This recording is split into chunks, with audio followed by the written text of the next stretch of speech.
ஆண்டவர் நம்மை ஆசீர்வதிக்கிற ஆண்டவர். யாக்கோபே, நீ வேரூன்றுவாய், பூத்து குலுங்கிடுவாய், காய்த்து கனி தருவாய், பூமியெல்லாம் நிரப்பிடுவாய் என்ற வேத வசனம் உங்கள் வாழ்க்கையிலே நிறைவேறுவதாக.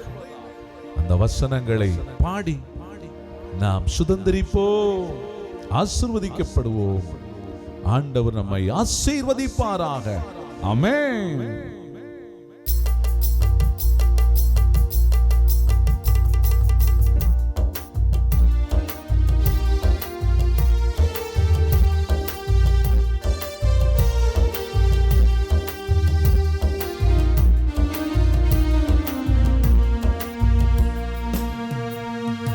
யாக்கோபே, நீ வேரூன்றுவாய், யாக்கோபே, நீ வேரூன்றுவாய், பூத்து குலுங்கிடுவாய், காய்த்து கனி தருவாய், பூத்து குலுங்கிடுவாய், காய்த்து கனி தருவாய், இந்த பூமி எல்லாம் நிரப்பிடுவாய், இந்த பூமி எல்லாம் நிரப்பிடுவாய். என் மகனே, நீ வேரூன்றுவாய், என் மகளே, நீ வேரூன்றுவாய்.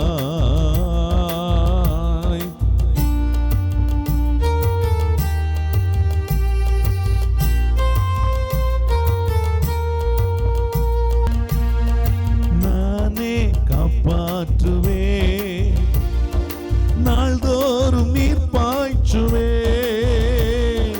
நானே காப்பாற்றுவேன், நாள்தோறும் நீர் பாய்ச்சுவேன்,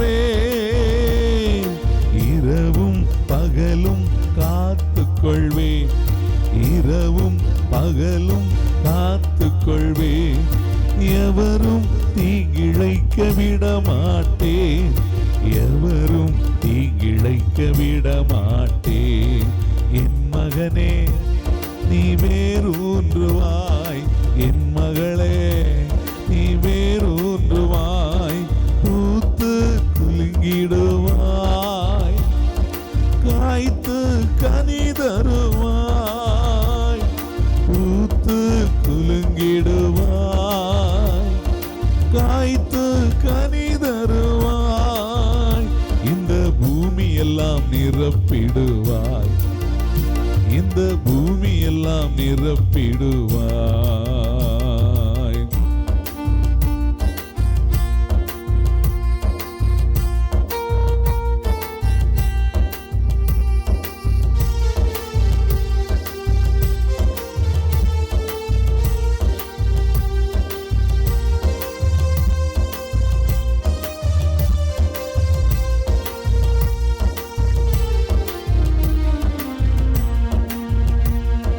அருமையான மகனல்லவோ, பிரியமான பிள்ளை அல்லவோ,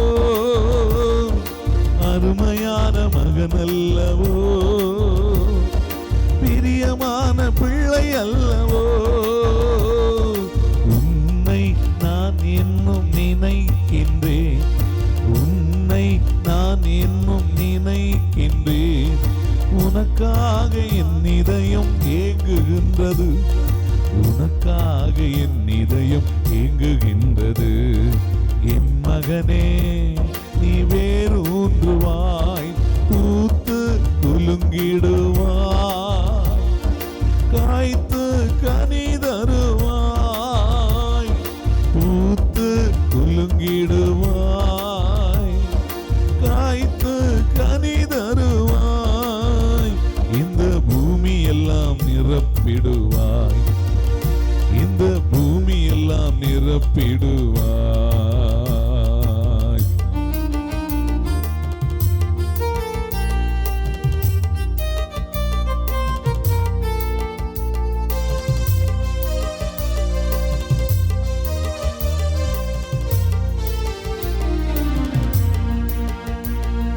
புதிய கூர்மையான போரடிக்கும் கருவியாக்குவே, உன்னை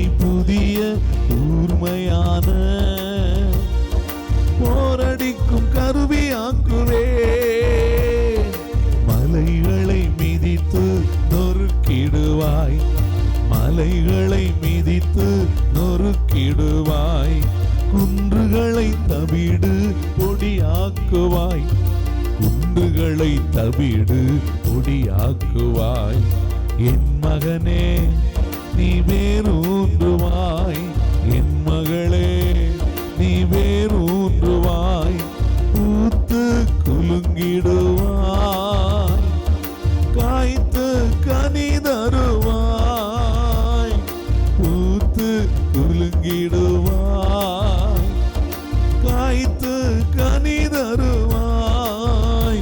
இந்த பூமி எல்லாம் நிரப்பிடுவாய். இந்த பூமி எல்லாம் நிரப்பிடுவாய். என் மகளே நீ வேரூன்றுவாய். என் மகளே நீ வேரூன்றுவாய். என் மகனே நீ வேரூன்றுவாய். என் மகளே நீ வேரூன்றுவாய். இயேசுவில் மிகவும் பிரியமான சகோதர சகோதரிகளே, ஒரு சிறிய அழகான கிராமம். இந்த கிராமத்திலே ஒரு வயது முதிர்ந்த ஒரு தச்சர் ஒருவர் இருந்தாராம். அவரிடம் பல புதிய கருவிகள், இந்த தச்சர் வேலை செய்யக்கூடிய புதிய கருவிகள் நிறைய இருந்ததாம். ஆனால் அவர் ஒரு பழைய துருப்பிடித்த சுத்தியலையும் பல பழைய கருவிகளை பயன்படுத்தி ஒரு பாடுபட்ட ஆண்டவருடைய சிலுவையை அவர் வடித்து கொண்டிருந்தாராம். மெதுவாக அவர் இந்த பணியை செய்து கொண்டே இருக்கின்றார். அப்படி அவ்வாறாக அந்த பணியை செய்து கொண்டிருக்கும் பொழுது அந்த வழியாக அவருடைய நண்பர் கடந்து செல்கின்றார். அவர் அந்த பழைய கருவிகளை வைத்துக்கொண்டு அந்த சிலுவையை செதுக்குவதை பார்த்துவிட்டு அவருடைய நண்பரிடத்திலே வருகின்றார். அந்த தச்சரிடத்திலே வருகின்றார். வந்து, நண்பா, உன்கிட்ட எத்தனையோ புதிய வகையான இந்த காலத்திற்கு ஏற்ற புதிய கருவிகள் நிறைய வச்சிருக்க, இருந்தும் கூட ஏன் இந்த பழைய கருவிகளை வைத்துக்கொண்டு கஷ்டப்பட்டு இந்த சிலையை வடித்து கொண்டு இருக்கிறாய் என்று கேட்டாராம். அதற்கு அந்த முதியவர், இந்த தச்சர், இவ்வாறாக கூறினாராம். கருவியின் புதுமை முக்கியமல்ல, கருவி எப்படிப்பட்டது என்பது முக்கியமல்ல, மாறாக அந்த கருவி யாருடைய கைகளில் இருக்கிறது என்பதுதான் முக்கியம் என்று. இயேசுவில் பிரியமான சகோதர சகோதரிகளே, நாம் பலவீனமானவர்களாக இருக்கலாம், நாம் பாவிகளாக இருக்கலாம், நாம் நம்முடைய நிலையை அறியாமல் பாவத்திலே வீழ்ந்து கிடக்கலாம். ஆனால் நாம் இறைவனுடைய கைகளில் ஒப்படைக்கப்படும் பொழுது, இறைவன் அவருடைய கைகளில் நம்மை தாங்கும் பொழுது, நம் வாழ்க்கை நமக்கு மட்டுமல்ல பலருக்கு ஆசீர்வாதமாக மாறும். இயேசுவில் பிரியமான சகோதர சகோதரிகளே, இதைத்தான் இன்றைய வாசகங்கள், 2 வாசகங்களும் தெள்ள தெளிவாக நமக்கு எடுத்துரைக்கின்றன. குறிப்பாக இன்றைய தினத்திலே இந்த வாசகங்கள் அழைப்பின் மேன்மையை பற்றி, நாம் கடவுளால் அழைக்கப்படும் பொழுது கடவுள் நம்மை எவ்வாறாக பாதுகாக்கின்றார், கடவுள் நம்மை எவ்வாறாக வழிநடத்துகிறார் என்பதை இன்றைய வாசகங்கள் தெள்ள தெளிவாக அழகாக எடுத்துரைக்கின்றன. இந்த முதல் வாசகத்தில் பார்க்கின்றோம், அந்த இஸ்ரேல் மக்களை கடவுள் எத்தனையோ ஆசீர்வாதங்கள், எத்தனையோ நன்மைகளை அந்த இஸ்ரேல் மக்களுக்கு அவர் செய்கின்றார். தான் தேர்ந்தெடுக்கப்பட்ட ஒரு இனமாக, தன்னால் தேர்ந்தெடுக்கப்பட்டு அவர்களை பாதுகாத்து வழிநடத்துகின்ற ஒரு தெய்வமாக இருந்து அந்த மக்களை பாதுகாத்து வழிநடத்துகின்றார். ஒவ்வொரு நொடி பொழுதும் தன்னுடைய மக்களை பாதுகாக்க வேண்டும், அவர்களை அரவணைத்து வழிநடத்த வேண்டும் என்று பல்வேறு இறை வாக்கினர்களை அனுப்பி அவர்களை வழிநடத்துகின்றார். அவர்கள் எப்பொழுதெல்லாம் பாவத்தில் வீழ்கின்றார்களோ, மூழ்கின்றார்களோ, அப்பொழுதெல்லாம் அவர்களுடைய இறை வாக்கினர்கள் மூலமாக அவர்களை வழிநடத்தி அந்த ஆடுகள் சிதறுண்டு போகாமல் அவர்களை வழிநடத்தி செல்கின்ற ஒரு தெய்வமாக இருப்பதை நாம் நம்முடைய பழைய ஏற்பாட்டில் நாம் வாசிக்கின்றோம்.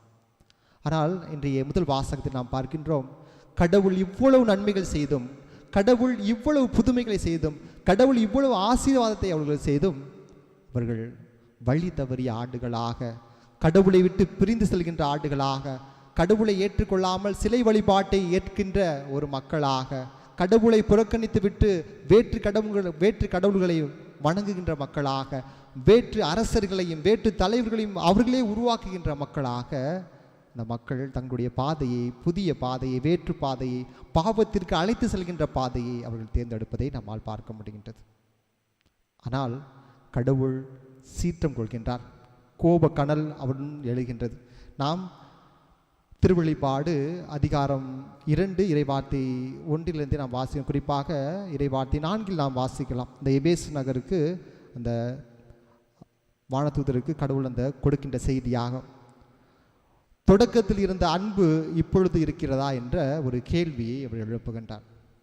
இந்த கேள்வியைத்தான் இன்றைய நாளிலே முதல் வாசகத்தில் அந்த இஸ்ரேல் மக்களிடம் இதே கேள்வியைத்தான் கேட்கின்றார். முன்பு நான் உங்கள் மேல் அன்பு செலுத்தி உங்களை பாதுகாத்து வழிநடத்திய போது நீங்கள் என்னை எந்த அளவிற்கு அன்பு செய்தீர்கள் என்று கடவுளுக்கு தெரிந்திருந்தது. ஆனால் அந்த அன்பு, தொடக்கத்தில் இருந்த அன்பு இப்பொழுது உங்களிடம் இருக்கின்றதா? தொடக்கத்தில் நீங்கள் என்னை நேசித்தது போல் இப்பொழுது என்னை நேசிக்கின்றீர்களா? தொடக்கத்தில் என்னை நீங்கள் தங்கள் வழிநடத்தி வந்த கடவுளை, வழிநடத்தி வந்த தேவனை, இறைவாக்கினரை நீங்கள் எவ்வாறாக பார்த்தீர்கள், எந்த கண்களை கொண்டு பார்த்து அந்த அன்பு, அந்த உண்மையான அன்பு உங்களிடம் இருக்கிறதா என்று இன்றைய முதல் வாசகத்து இறைவாக்கு அந்த இஸ்ரேல் மக்களை பார்த்து கேட்பதை நாம் பார்க்கின்றோம். அதே கேள்வியைத்தான் கடவுளாகிய ஆண்டவர் இன்று நாம் ஒவ்வொருவரையும் பார்த்து கேட்கின்றார். நாம் தொடக்கத்தில் கடவுள் மேற்கொண்டிருந்த அந்த அன்பு, அந்த பரிசுத்தமான அன்பு, அந்த உண்மையான அன்பு இன்று பல நம்பிக்கையான பல அருட்சாதனங்கள் பெற்று இன்று நமக்கு அந்த அன்பு இருக்கின்றதா? அந்த உண்மையான அன்பை நாம் கடவுள் மேல் கொண்டுள்ளோமா என்பதை சிந்தித்து பார்க்க நாம் அனைவரும் அழைக்கப்படுகின்றோம். இன்றைய நற்செய்தி வாசகத்தை மிக அழகான ஒரு நற்செய்தி. கடவுள் அழைத்தலின் மேன்மையை பற்றி எடுத்துரைக்கின்றார். கடவுள் ஒவ்வொருவரையும் நாம் தாயின் வயிற்றில் இருக்கும்போதே நாம் ஒவ்வொருவரையும் பெயர் சொல்லி அழைத்திருக்கின்றார். அவருடைய பார்வையில் நாம் அனைவரும் விளையேற பெற்றவர்கள். நம்மை அவருடைய கண்மணி போல் நம்மை அரவணைத்து காக்கின்ற தெய்வமாக அவர் இருப்பதை நம் விழியத்திலே வாசிக்கின்றோம். இயேசுவில் பிரியமானவர்களே, இன்றைய நற்செய்தி வாசகத்தில் தன்னுடைய 12 திருத்தூதர்களை, 12 சீடர்களை அவர்களை அழைத்து அவர்களுக்கு அதிகாரம் கொடுத்து அவர்களை தங்களுடைய பணிக்காக அனுப்புவதை நம்மால் பார்க்க முடிகின்றது. இயேசு யாரை தேர்ந்தெடுத்தார்? இந்த கேள்வியை நாம் நம்முள் கேட்டுக்கொள்ளலாம். இயேசு யாரை தேர்ந்தெடுத்தார்? இயேசு ஒரு தகுதியானவர்களையோ அல்லது அவருடைய பணிக்கு நன்கு படித்தவர்களையோ எல்லாம் அறிந்தவர்களையோ அவர் தேர்வு செய்யவில்லை. மாறாக கடவுள் தேர்ந்தெடுத்த எல்லோருமே ஒரு பாவத்தால் நிறைந்திருந்தவர்கள், ஒரு சாதாரண கூலி வேலை செய்தவர்கள், சாதாரண மீனவர்கள். ஒரு வயது முதிர்ந்த பேதுருவை தேர்ந்தெடுக்கின்றார், ஒரு இளைய யோவானை தேர்ந்தெடுக்கின்றார், காட்டிக் கொடுக்கின்ற யூதாசை தேர்ந்தெடுக்கின்றார். இப்படி ஒவ்வொரு குறைபாடுள்ள சீடர்களை தன்னுடைய பணிக்காக அவர் அழைப்பதை நாம் பார்க்க முடிகின்றது. நாம் எல்லோரும் பாவத்தாலும் பல்வேறு சூழ்ச்சிகளாலும் பல்வேறு இன்னல்களாலும் உட்பட்டிருந்தாலும் கடவுள் நம் ஒவ்வொருவரையும் அவருடைய பணிக்காக இன்றைய தினத்திலே பெயர் சொல்லி அழைக்கின்றார். அதற்கு நாம் தகுதி உள்ளவர்களாக இருக்கின்றோமா என்பதை நாம் சிந்தித்து பார்க்க வேண்டும். இவ்வாறாக சொல்வாங்க, God did not call anybody for what they were or what you were, but God called you for how you will be. அதாவது நாம் எப்படி இருக்கின்றோம், நமக்கு கொடுக்கப்பட்டுள்ள தாளந்துகள் என்ன, நம்முடைய பலவீனம் என்ன என்பதையெல்லாம் பார்த்து கடவுள் நம்மை அழைப்பதில்லை. கடவுள் நாம் ஒவ்வொருவரையும் அழைக்கிறார். நாம் ஒவ்வொருவருக்கும் ஒரு திட்டத்தை வைத்திருக்கின்றார். அந்த திட்டத்தை நிறைவேற்ற நாம் எல்லோரும் அழைக்கப்பட்டுள்ளோம். ஆனால் பல்வேறு நேரங்களில் நமக்கு கொடுக்கப்பட்டுள்ள அந்த தாளந்துகளையும் நமக்கு கொடுக்கப்பட்டுள்ள அந்த திறமைகளையும் வைத்து நாம் கடவுளுக்கு உண்மை உள்ள மக்களாக வாழ்கின்றோமா, கடவுளுக்கு சாட்சி பகிர்கின்ற மக்களாக வாழ்கின்றோம் என்பதை நாம் இன்றைய நாளிலே சிந்தித்து பார்க்க வேண்டும். கடவுள் ஒவ்வொரு முறையும் தன்னுடைய பணிக்காக அழைக்கும் பொழுது அவர்களை தேர்ந்தெடுத்து அவர்களை அவங்களுடைய குண அதிசயங்களையோ அவர்களுடைய பலவீனத்தையோ அல்லது அவள் செய்கின்ற செயலையோ வைத்து அவர்கள் அழைப்பதில்லை. மாறாக அவர் தன்னுடைய பணிக்காக ஒவ்வொருவருக்கும் திட்டத்தை வைத்து அவர் அழைத்து அந்த பணியை அவர் மூலமாக செய்து முடிக்கின்றார். குறிப்பாக பவுலினுடைய வாழ்க்கையை பார்க்கின்றோம். சவுலாக கிறிஸ்தவ மக்களை கொள்வதற்காக அவர் செல்கின்றார். ஆனால் கடவுளுடைய திட்டம், கடவுள் அவருக்காக வைத்திருந்த திட்டம் வேறு. கடவுள் சவுலாக இருந்த பாவியை மனமாற்றி அவரை புனித பவுலாக மாற்றி எந்த இனத்தை அவர் அழிப்பதற்காக சென்றாரோ அதே இனத்திற்கு அவரை ஆண்டவரினுடைய பணியை செய்வதற்காக ஆண்டவனுடைய வார்த்தையை அறிவிப்பதற்காக அவரை ஒரு கருவியாக பயன்படுத்தி பார்க்கின்றோம். பல்வேறு புனிதர்களுடைய வாழ்க்கையை பார்க்கலாம். புனித அந்தோனியார் எடுத்துக்கொண்டோம் என்றால், அவர் தான் இருந்த இடத்திலே ஒரு வேலையாளாக, ஒரு சமைக்கின்ற ஒரு ஒரு ஒரு சாதாரண ஒரு மனிதராக இருந்தார். யாரும் அந்த இடத்தில் இருந்த யாரும் இவர் பின்னாளில் ஒரு மிகப்பெரிய புனிதராக ஆவார் என்றோ, உலகம் போற்றக்கூடிய ஒரு புனிதராக இருப்பார் என்றோ யாரும் நினைத்து கூட பார்த்திருக்க மாட்டார்கள். இதுதான் கடவுளினுடைய திட்டம். கடவுள் நம் ஒவ்வொருவருக்கும் ஒரு திட்டம் வைத்திருக்கின்றார். அந்த திட்டத்தை அவர் நிறைவேற்றும் வரை நாம் அனைவரும் பொறுமையாக இருக்க வேண்டும். நாம் அவருடைய கருவிகளாக இருக்க வேண்டும். நாம் அவரோடு இருக்க வேண்டும். அவர் நம்மை ஒரு கருவியாக பயன்படுத்துவார். இயேசுவில் பிரியமான சகோதர சகோதரிகளே, இந்த புனிதம் என்பது ஒரே நாளில் கட்டியமைக்கப்படக்கூடிய ஒரு செயல் அல்ல. மாறாக இது ஒவ்வொரு செங்கலாக மெதுவாக நடக்கக்கூடிய ஒரு திட்டம். இது கடவுளுடைய திட்டம். கடவுள் நம் ஒவ்வொருவரையும் புனிதராக அவருடைய பணியை செய்வதற்காக அவருடைய கருவிகளாக இருக்க இன்றைய தினத்தில் நாம் ஒவ்வொருவருக்கும் அழைப்பு விடுக்கின்றார். இது ஃபாதர்ஸ்க்கோ, சிஸ்டர்ஸுக்கோ, பிரதர்ஸ்க்கோ அல்லது இப்படி கடவுளுடைய துறவியருக்கோ மட்டும் கொடுக்கப்பட்டுள்ள பணி அல்ல. மாறாக திருமுழுக்கு பெற்ற நாம் அனைவருக்கும் கொடுக்கப்பட்டுள்ள ஒரு பணி. கடவுள் நம் எல்லோரையும் அழைத்திருக்கின்றார். நாம் கடவுளுடைய அழைப்பிற்கு உண்மையாக இருக்கின்றோமா?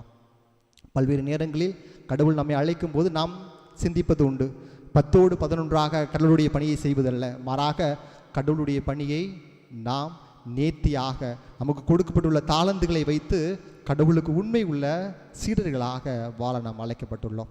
நாம் எல்லோரும் கடவுளுடைய பணிக்காக அழைக்கப்பட்டு இருக்கின்றோம்.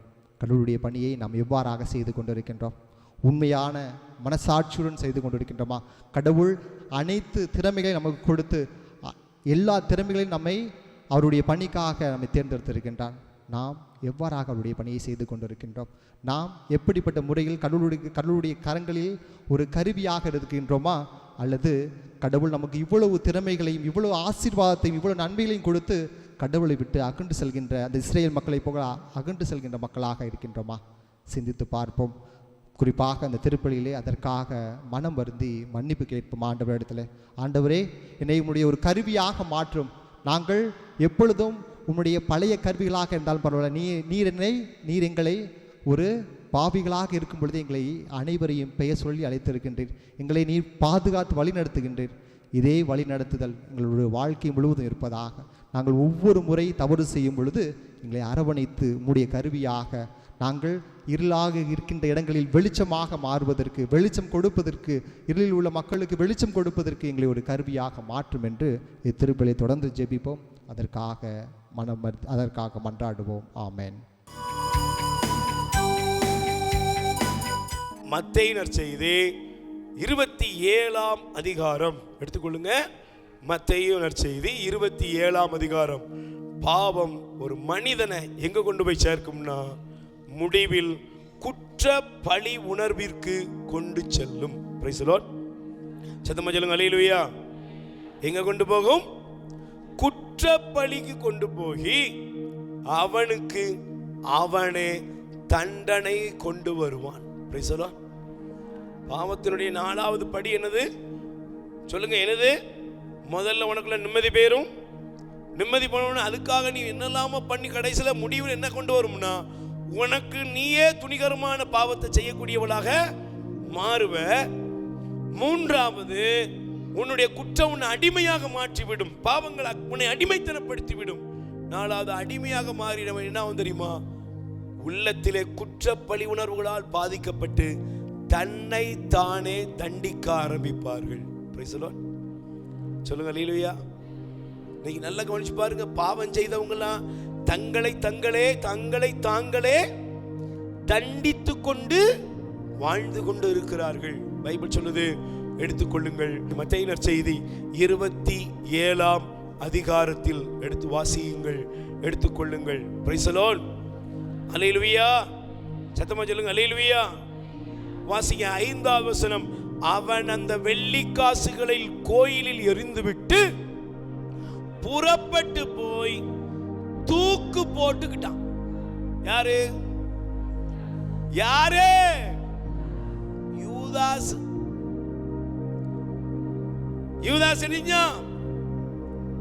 தூக்கு போட்டு தன்னைத்தானே அழித்துக் கொண்டான். ஏங்க அந்த பையன் தூங்கிட்டா? ஏங்க அந்த பொம்பளை பிள்ளை இப்படி ஆயிட்டா? ஏன் அவங்களே என்ன செஞ்சுக்கிறாங்க? தண்டிச்சுக்கிடுறாங்க. ஏன் டிப்ரெஷன்? சிலர்லாம் பாருங்க, நான் யார்ட்டும் பேச மாட்டேன் உட்கார்ந்துருக்கல. இதுக்கெல்லாம் என்ன காரணம்? அவங்களையே தண்டித்துக் கொள்ளுகிறார்கள். நல்ல கவனிக்கணும். உள்ள பிரச்சனை இருக்கு, அந்த பிரச்சனை யார்ட்டும் சொல்லவும் முடியாது. விளைவு என்ன? திங்கிறது இல்ல, தூங்குறது இல்ல, பேசுறது இல்ல.